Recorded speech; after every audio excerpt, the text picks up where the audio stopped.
In der kurzen Zeit dieses Kanals ist die meistgestellte Frage oder Argument gegen die Existenz Gottes wahrscheinlich dieses: Wieso lässt Gott so viel Böses und Leid und Schmerz zu? Und ich hoffe, dass der folgende Ausschnitt von Tim Keller euch einen Einblick geben kann und vielleicht auch eine gute Antwort. I want to ask you a personal question from my own end. Sure. I went through 8 years of Catholic school, Sisters of Charity, and I got professional religious education throughout all those 8 years. Then I had 4 years of Jesuit prep school, and at the end of 12 years of religious education, I was an atheist. And then I came to Columbia. The sticking point in all that regarding religion for me was the Holocaust. I looked at that and I said, how is it possible that 6 million people could be exterminated in the course of a war that took 80 million lives, and there could be a God? How do you answer that question? As a pastor, I have to say that the Holocaust is awful, and yet as a pastor for the last 35 years, I've been sitting in rooms with people, as a pastor, with parents whose little, 2-year-old get run over by a car. I mean, it doesn't seem like a Holocaust, but it's the same kind of misery, the same question. Right. Why in the world would God allow evil and suffering? So I've been through it and through it and through it and through it. The right response to anyone who's actually in the middle of suffering is silence and love and speaking when spoken to. Answers I've given to people over the years when they've asked me.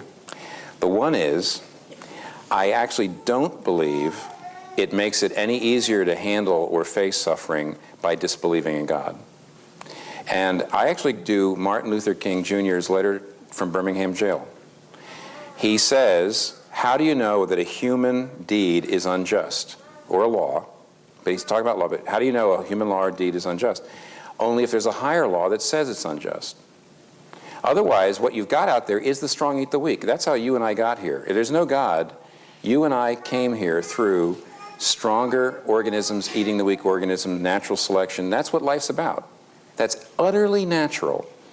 Now, deep in our hearts, we feel, no, that's not right. But, the question is why? Now, what Martin Luther King Jr. was saying is, we believe that strong eating the weak is unjust and wrong because there's a higher law. If there was no higher law, he says, how do you even really justify your outrage? Gute Frage. Wie erklärst du deine Aufregung darüber, dass Ungerechtigkeiten passieren? Darüber, dass Gott so viele schlimme Dinge zulässt? Auf welcher Basis hast du ein Problem damit?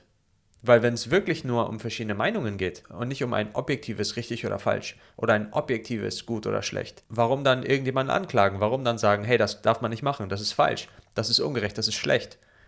Das kann man doch nur tun, wenn man irgendeine höhere Instanz hat, die mir objektiv sagen kann, was richtig und was falsch ist. Und wenn ich die nicht habe, dann kann ich mich nicht beklagen.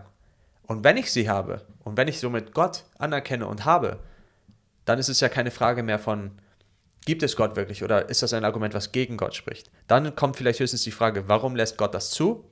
Und darauf, sobald man an Gott glaubt, gibt es Antworten, die befriedigend sind. And yet the strong eat the weak every single day. Yes. So why doesn't God intervene and say, you know what? You can't kill all those people. Stop it. Well, I said there were two responses. The first response only is that it doesn't make it any easier. I mean, it really doesn't, because now, on what basis am I morally outraged? If strong eating the weak is natural, so what? So they did it. Stronger nations eat weaker nations, stronger individuals. So what's the big deal? What's the problem? I mean, that's fair. I mean, that's not a complete answer, but it's fair to say, yeah, now as an atheist, now how am I dealing with evil and suffering? Now I really have only a visceral reaction to it. I don't even have a real cogent warrant for saying this is absolutely got to stop, other than I don't like it. But the second is, now you were raised, you went to Catholic school. The Christian view of God is very different than the other views of God, because the Christian view of God is that God came into this world and suffered. Now, I have a cat, and my wife and I love our cat, and we actually saw it once. We broke its leg by accident. But we fixed it for only $1,000, which we never in a million years would have thought we would ever do for a cat. But well, you broke it, so. We broke the cat. you're kind of morally obligated. And in my it book. suffered. It suffered. However, I think it's fair to say, because it doesn't have the same kind of self-consciousness, I would say that a human being suffering is probably at least sort of some kind of higher order. You're more aware of things. There's more agony than a. If God really came to earth in Jesus Christ, then and the suffering he went through on the cross voluntarily would have been far beyond my suffering. Now, what does that do? It does not. Even after you believe that God would have come down and become vulnerable to suffering and death, that does not yet give us an answer to the question of what the reason is that God allows evil and suffering. But it does tell us what the reason isn't. It can't be that he doesn't love us or he wouldn't have come down and gotten involved. It can't be that he doesn't care or he wouldn't be involved. I don't know what the reason is he hasn't stopped it yet, but it can't be a lack of, it can't be a remoteness, it can't be indifference or he wouldn't have come and gotten down involved. Now that assumes you believe the gospel. But if you believe the gospel, what it does is it keeps off the idea of indifference and says, I don't know why he hasn't stopped evil and suffering. But whatever the reason is, it can't just be indifference, hardness of heart, or lack of Well, heart. have you thought about it in terms of, the reason? You mean actually trying to pump Why didn't he come down and stop the Holocaust? I don't know. But now, Right. at this point, you've got to ask yourself a question. If you can't think of a reason, does that mean there really can't be one? That's the Alvin Plantinga. Right. Have you heard the no-seems? Oh, this is good. You'll like this. Okay. Lay it on me. All right. Well, now, you're an academic, so you realize philosophers talk like this. Neither of us are really philosophers, but you do know how they talk. I do indeed. Okay. He says, if you look into a pup tent and I ask you, do you see any St. Bernards? And if you don't see any St. Bernards, you say, no, I don't see any St. Bernards, then we can safely conclude there probably are no St. Bernards in the tent, because if there were a St. Bernard in the tent, you'd probably see it. But he said, if you look into a pup tent and I say, do you see any no-see-ums? Now, no-see-ums, if you live near the Great Lakes, are little gnats that are so small they come through the screen and bite you anyway. And he says, so if you look into the pup tent and I say, do you see any no-see-ums? And you say, no, I don't see any see-ums. I don't see any no-see-ums. That doesn't mean that there aren't any no-see-ums in there, because if there were, you couldn't see them. And he says, now, when you say, because I can't think of any good reason why God would continue to allow evil and suffering to happen, therefore there can't be one, you're assuming that whatever reasons there would be more like St. Bernard's than no-see-ums. Well, why should it be? I mean, he says this is probably cold comfort. Without the gospel of Jesus Christ coming into the earth and coming alongside of us, it's cold comfort. But what he's saying is you can't assume that just because you can't think of a good reason why God hasn't stopped it yet, there can't be any. And then the gospel says, well, whatever that reason would be, it can't be a lack of love. Eine Sache will ich am Ende noch sagen. Wenn wir die Frage stellen, wie kann Gott so etwas zulassen, dann ist das doch entweder die Frage eines Christen, der wahrscheinlich in Leid oder Schmerz ist, gerade in einer schwierigen Situation, oder es ist die Frage eines Ungläubigen, eines Nichtchristen, der Gründe gegen Gott vorbringen will. Und ich finde, das ist ein Unterschied, den man wirklich beachten sollte. Denn die Antwort auf die Frage ist für einen Christen ganz anders als für einen Nichtchristen. Denn die wirklich befriedigende Antwort, die gute Antwort, die Antwort, die uns Frieden geben kann, die ist wirklich nur eine Antwort, die auch der Christ bekommen kann. Und das wäre nämlich folgende. Ich als Christ, ich weiß, dass Gottes Wege höher sind als meine. Das heißt, ich weiß, dass er auch Entscheidungen für mein Leben treffen kann, die richtig gut sein können, die genau die richtigen sein können, obwohl es für mich heute überhaupt noch nicht so aussieht.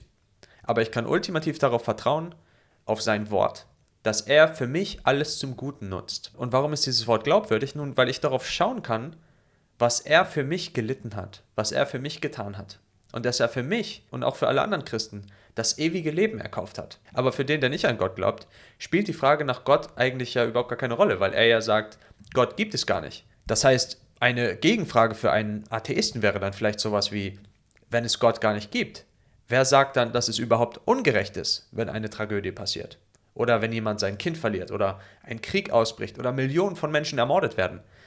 Wenn wir wirklich nur Sternenstaub sind, ohne intrinsischen Wert, den uns Gott gibt, den uns Gott zuspricht, aber der Atheismus nicht. Was ist es dann, das unser Leid wirklich so bedeutsam macht? Wer sagt denn, dass unser Leben mehr wert ist als das einer Laborratte oder einer Ameise oder sonst irgendeiner Kreatur. Und der intellektuell ehrliche und vor allem konsistente Atheist kann darauf keine Antwort liefern.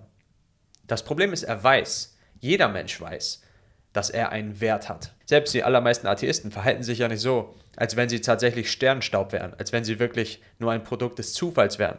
Kein Mensch verhält sich so. Aber dann, wenn es in die Diskussion geht, argumentieren wir, dass wir natürlich nur die Folge von Zufällen sind. Natürlich nur im Prinzip ein Klumpen von Zellen. Aber die Wahrheit ist, wir wissen, dass wir viel mehr sind. Und das ist, weil Gott uns nach seinem Ebenbild und einzigartig erschaffen hat. Jeden von uns. Dich einbegriffen. Mit einer Seele. Ein wirklich wunderbares Unikat. Und er hat uns sein Gesetz aufs Herz geschrieben. Und deshalb wissen wir auch, selbst die wir sagen, wir sind Atheisten, wissen wir auch, was Ungerechtigkeit ist. Und wir wissen, was Sünde ist. Wir wissen, was richtig ist und wir wissen, was falsch ist. Generell gesprochen. Nur das Problem ist halt, wenn wir Atheist sind, dann haben wir keine Grundlage, auf der wir irgendwas von diesen Sachen begründen können. Denn am Ende des Tages ist es ja dann nur eine Frage der Meinung. Es ist meine Meinung, dass Morden schlecht ist. Nun, ich bin sicher, du wirst jemanden finden auf der Welt, dessen Meinung anders ist. Und willst du jetzt wirklich dich darauf verlassen, dass du in einer Gesellschaft lebst, die mit deiner Meinung zufällig übereinstimmt und deswegen ist das eine gute Gesellschaft? Wir haben, glaube ich, in den letzten 70 bis 80 bis 90 Jahren gesehen, was dann passieren kann, wenn die ganze Gesellschaft plötzlich eine Meinung hat, die du vielleicht gerade als unmoralisch oder als schlecht empfindest. Und ich finde, daran kann man doch schon erkennen, dass das Wahre richtig oder falsch nicht von der persönlichen Meinung abhängt. Denn wenn etwas wirklich richtig ist oder gut ist, dann ist es doch gut, unabhängig davon, wie viele Leute daran glauben oder nicht.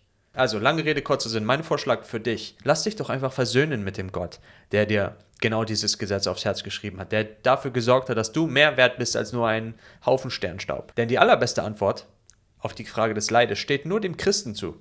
Denn für ihn ist folgendes Versprechen Gottes gültig. Hört euch das mal an. Wir wissen aber, dass denen, die Gott lieben, alle Dinge zum Besten dienen. Denen, die nach dem Vorsatz berufen sind. In diesem Sinne, Gott segne dich.